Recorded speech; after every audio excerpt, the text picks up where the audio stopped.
Oke, terima kasih teman-teman. Saya nggak akan bicara memanfaatkan mic ini karena udah dipakai tadi oleh Faisal Basri, karena dikompori oleh Ibu Koni, dan disempurnakan oleh Zulfan itu. Jadi saya mau bicara hal yang teduh-teduh saja tuh. Ya. Karena saya memperoleh keteduhan itu dari Pak Sultan tadi itu. Anda bayangkan dalam tempo yang singkat, Sultan bisa mengajukan satu tesis bahwa bangsa ini didesain melalui kemajemukan dan harus diselenggarakan atas dasar kesetaraan. Kita kadangkala hanya, oh ini bangsa majemuk, iya. Kemajemukan yang tidak didasarkan pada kesetaraan tetap hasilnya adalah dominasi itu. Yang kecil majemuk terhadap yang besar, tapi yang besar tidak menginginkan kesetaraan terhadap yang kecil. Jadi itu pentingnya kita belajar tentang kearifan. Sama seperti saya baca buku ayahnya Pak Sultan itu, Takhta untuk Rakyat itu. Dasar berpikir itu yang merupakan etika berbangsa hari ini. Itu saya bisa bedakan. Di mana Anda mencari pemimpin? Ya di Jogja. Di mana Anda mencari leader? Di Jogja. Di Solo isinya dealer.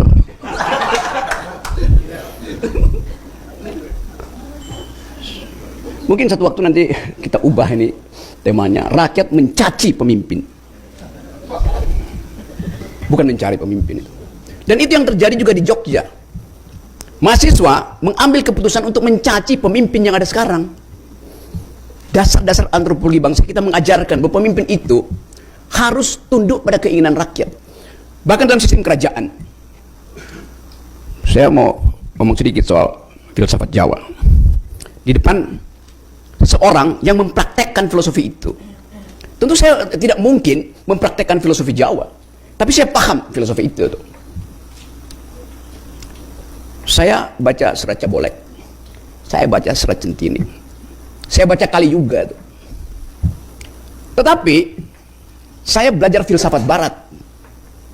Saya berpikir secara filosofi, dan filsafat mengajarkan kritik.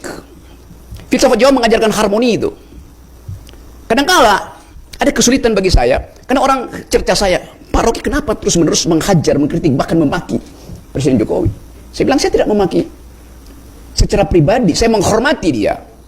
Tetapi saya tidak mungkin menahan metodologi berpikir saya untuk disesuaikan dengan tata krama yang saya anggap sopan santun itu adalah kemunafikan dalam politik gitu.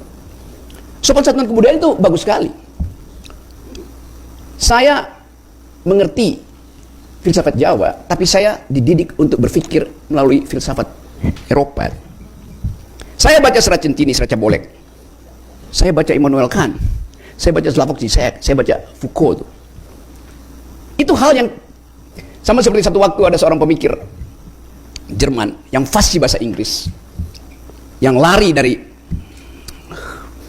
kejaran Hitler, pergi ke Amerika, yang menulis buku yang bagus, yang mirip dengan keadaan sekarang, Thinking in the Dark Times, berpikir dalam keadaan kegelapan itu. Satu waktu Profesor Hannah Arendt namanya, dia kasih ceramah di dalam bahasa Jerman.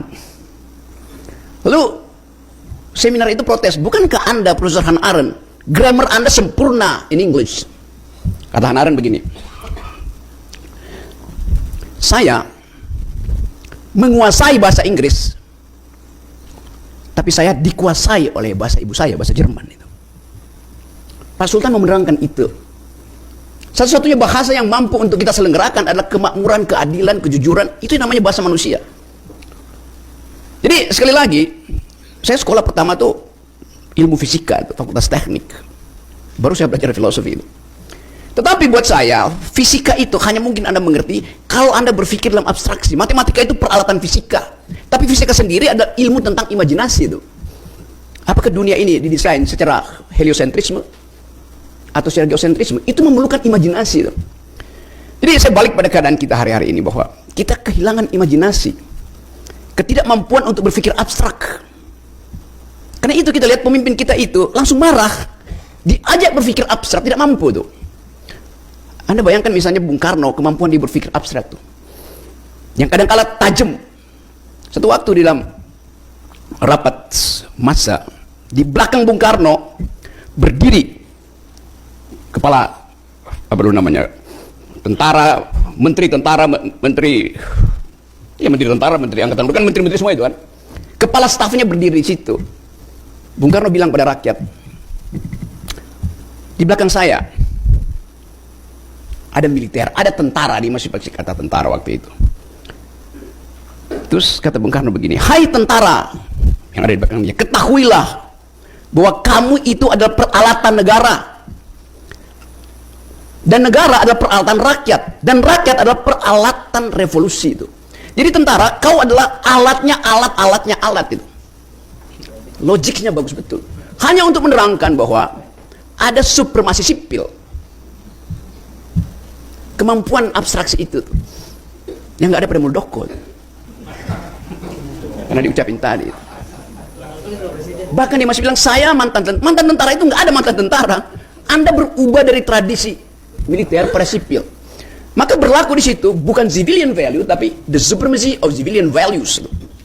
Yang supreme itu bukan orang sipil, tapi nilai sipil. Susah betul menerangkan itu pada orang yang tidak pernah membaca majalah Leader. Jadi di dalam kebudayaan kita bahkan ada tradisi bahwa seseorang yang punya kedudukan supreme itu, dia datang dari rakyat. Tradisi Pepe di dalam masyarakat Jawa, protes, dan raja yang tahu pulungnya masih di dia akan sapa rakyat itu. Raja yang sekarang udah kehilangan pulung, nobilitinya hilang karena dia hanya membaca keputusan Mahkamah Konstitusi dan menulis sendiri keputusan itu, bukan membaca wisdom di dalam kebudayaan Jawa. Raja-raja kita, Pak Ponco mengenal wilayah ini karena dia ikut mengasuh sistem peradaban raja-raja Nusantara. Saya pergi ke Bima, bikin riset kecil. Sultan Bima itu, sebelum dia dilantik, dia dibawa ke pasar, dimaki-maki oleh rakyat tuh. Yes. Dan Sultan Bima tidak punya singgasana. Dia menerima rakyat di alas tikar. Jadi dia raja, tetapi dia tahu dia datang dari caci maki rakyat. Supaya dia tahu satu waktu bahwa dia itu sama dengan rakyat. Ini Sultan Bima.